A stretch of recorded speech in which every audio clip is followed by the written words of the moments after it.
नमस्कार दोस्तों, आज की साखी श्री गुरु हरगोविंद जी महाराज जी की है। जब सद्गुरु अपनी मौज में पलंग पर बैठे हुए थे तो जोगनियों की सरदारनी कल्हा ने सतगुरु से क्या वचन किए, आइए बड़े ही प्रेम और प्यार के साथ आज की यह साखी शुरू करते हैं। भाई संतोख सिंह जी ने श्री गुरु हरगोबिंद साहिब जी का जीवन बड़े ही प्रेम के साथ लिखा है। गुरुजी ने मुगलों के साथ 4 बार लड़ाई लड़ी और चारे ही बड़ी शान से जीती। उनका इतिहास बड़ा विस्तार पूर्वक और रोचक भाषा में बयान किया गया है। कई बार आंखों के सामने ऐसा नजारा बांध देते हैं और ऐसा लगता है कि जिस तरह लड़ाई के मैदान में बैठे हैं। भाई संतोख सिंह जी ने गुरु हरगोबिंद साहिब जी के जीवन के जिस पहलू पर ज्यादा जोर दिया है वह 100% सच है। उनका यह दृढ़ विश्वास है, सिखों को गद्दी पर बिठाने वाले श्री गुरु अर्जन देव साहिब जी महाराज और श्री गुरु हरगोबिंद साहिब जी हैं। श्री गुरु अर्जन देव जी ने लाहौर जाकर जो शहादत पाई उससे सिख धर्म में शहीदी परंपरा का आरंभ हुआ। अपने देश और धर्म के लिए शहादत पाने का जज्बा पैदा हुआ। भक्तों में परंपरा, जब उनके वहां कोई भीड़ होती थी तो वह करामात दिखाकर अपनी जान बचा लेते थे, तो फिर लोग उन भक्तों की वाणी को भूल जाते थे, केवल उनकी करामातों के ही गुण गाते थे। लेकिन श्री गुरु अर्जन देव जी ने अपने शरीर पर बहुत कष्ट झेले पर उन्होंने कोई करामात नहीं दिखाई। अगर वह भी कोई करामात दिखाकर अपनी जान बचा लेते तो आज सिख धर्म उनकी रची बानी को ना पढ़ते बल्कि उनकी करामातों के गुण गाते रहते। पर उन्होंने शहीदी पाने की जो करामात दिखाई उसने बाद में उसे लाहौर शहर को सिख राज की राजधानी बना दिया। श्री गुरु हरगोबिंद साहिब का शस्त्रधारी होना भी एक बड़ा ऐतिहासिक मोड़ है। पहले 5 गुरु साहिबान शांतमयी रहे, पर गुरु हरगोबिंद साहिब ने यह अनुभव किया कि मुसलमान या हिंदुओं में कोई फर्क नहीं, दोनों एक जैसे ही इंसान है। फर्क है तो केवल तलवार का, हथियारों का। जब तक हिंदुओं ने तलवारें पकड़ी हुई थी वह राज करते रहे, जब उन्होंने तलवारें छोड़ दी तब वह गुलाम हो गए। हथियार चलाने को परपक और अभ्यास करने के लिए शिकार खेलने की जरूरत थी, पर हिंदू जंगलों में रहते खूंखार जानवरों के शिकार हो जाते थे पर उनको मारने की हिम्मत नहीं करते थे।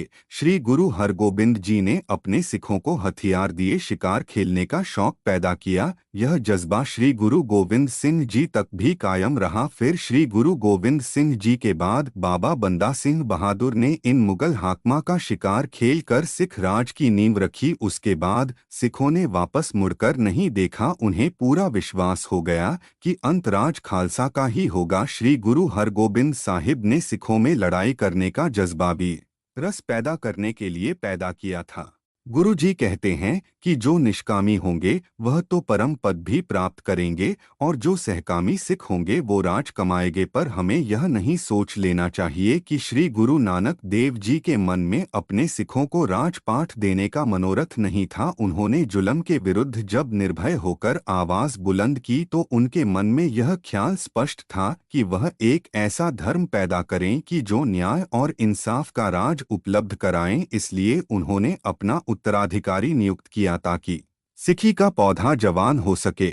तो जब सिखी का पौधा श्री गुरु गोविंद सिंह जी के हाथों में जवान हुआ तो इसने बाद में जल्दी ही राज संभाल लिया और एक आदर्शक हुकूमत कायम की। श्री गुरु गोविंद सिंह जी ने सिखों को संत सिपाही बना के भारत को दिखा दिया कि अगर एक संत सिपाही नहीं बनता है तो वह संत आत्मनिर्भरता नहीं प्राप्त कर सकता। अगर सिखी का पौधा इस तरह जवान होकर ना विचरता तो यह छोटा ही पंथ बनकर रह जाना था। इसने अपने आप को एक धर्म नहीं कहलाना था। श्री गुरु नानक देव जी के सिखों को फिर लोग नानक पंथी कहते, जिस तरह अब कबीर साहेब के सिखों को कबीर पंथी कह देते हैं। सिख पंथ को दुनिया में एक नवेकली धर्म बनाने में 10 गुरु साहिबानों का बराबर का हाथ है। इस बारे भाई संतोख सिंह जी बार बार स्पष्ट करते जा रहे हैं। उनकी इस अद्भुत रचना ने सिख धर्म और गुरु साहिबानों को बड़ा आदर सत्कार बख्शा है। इसी तरह एक दिन श्री गुरु हरगोबिंद साहिब जी अपने महल में अकेले बैठे थे, एक पलंग पर बैठे हुए बड़े प्रसन्न चित्त थे और कोई भी व्यक्ति उनके पास नहीं था। सब जोगनिया की सरदारनी, जिसका रूप बहुत विकराल है, जिसका नाम कल्हा है और उसने काला रंग धारण किया है, उसके दांत बहुत बड़े हैं और मुंह खुला है। बहुत जोगनियां उसके साथ हैं जिनके अंग बहुत बड़े और भयानक हैं। लाल रंग के बाल खुले हैं और पीछे को छोड़े हुए हैं। उनके शरीर का चम सूखा हुआ है और सभी नसें दिखाई दे रही है। उनकी आंखें रक्त की तरह लाल है। उन सभी ने अपने हाथों में खोपड़ियों के खप्पर पकड़े हुए हैं। विकराल हड्डियों के बने हार गले में डाले हैं। फटे पुराने कपड़े पहने हुए हैं जो कि बुरी तरह मैले हैं। वो गुरुजी के सामने आकर सभी खड़ी हो गई। रक्त और मांस की उनको बहुत भूख और प्यास लगी हुई है। बड़ी बड़ी जुबान के साथ होठ चाट रही है जिनको देखकर डरपोक के हृदय फटते हैं। जब उन्होंने जाकर गुरुजी को नमस्कार की तब गुरुजी ने पूछा कि लाजहीन तुम कौन हो? बड़ा आकार का संकट धारण किया हुआ है। इस तरह लगता है जैसे कूढ़ ने दलिदर का रूप धारण किया है। या तो कहीं तुर्का की मौत तो नहीं आई है? चित्त में क्या चाहती हो हमें बता दो। यह सुनकर बोली मेरा नाम कल्हा है, बहुत भूख और प्यास लगी है। भूख प्यास मिटाने के कारज हित मैं आप जी के पास चलकर आई हूँ। मेरा हितकारी भोजन मुझे परोसे बहुत साल बीत गए हैं, मैंने कुछ भी नहीं खाया है। भूख प्यास से मैं बहुत व्याकुल हो गई। हाँ, जिस तरह सभी की कामनाएं पूरी करते हैं उसी तरह मेरे पर भी कृपा करो। यह सभी जोगनियां मेरा परिवार है, भूखिया बहुत भोजन चाहती हैं। यह सुनकर गुरुजी ने फरमाया जितना भी अन्न तुम्हारे मन को भाता है मेरे तरफ से लेकर खा लो। जितना भी भोजन खाने को चित्त करता है उतना मुझे बता दो और अपने पेट भर लो। कल्हा कहने लगी अन्न हमारे किसी भी काम नहीं आता है, ना ही हम कभी इकट्ठा करके खाते हैं। हम तो रक्त और मांस का भोजन करते हैं फिर तृप्त होकर डकार मारते हैं। गुरुजी ने कहा जितना भी मांस चाहती हो अब मुझे बता दो, उतना मंगवा दूं जिससे आप तृप्त हो जाएं। कल्हा ने कहा इस तरह का मांस हमारे किसी काम नहीं। ऐसा मांस ना हम खाते हैं और ना ही भूख दूर करती हैं। मेरा भोजन आपके हाथ में है और किसी विधि के अनुसार मैं तृप्त नहीं हो सकती। वो मैं कहती हूँ हे धीरजवान गुरुजी मेरी बेनती सुनो। दोनों तरफ की फौज के सूर में आपस में भिड़ रहे हो।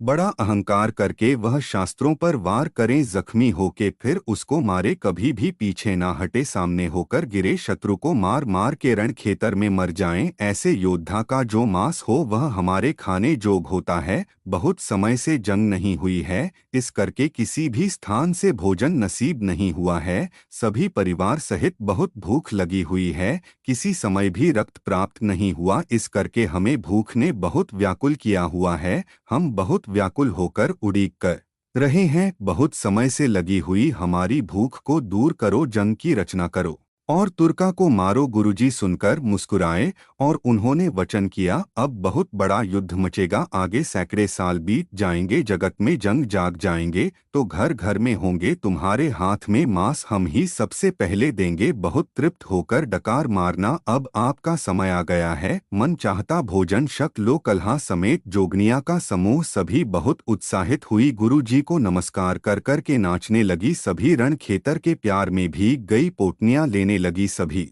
बहुत प्रसन्न होकर अंतर ध्यान हो गई, हम बहुत भूखे हैं, अब भूख मिटाकर भोजन शक के तृप्त हो जाएंगे। वो दिन सतगुरु जी ने व्यतीत किया।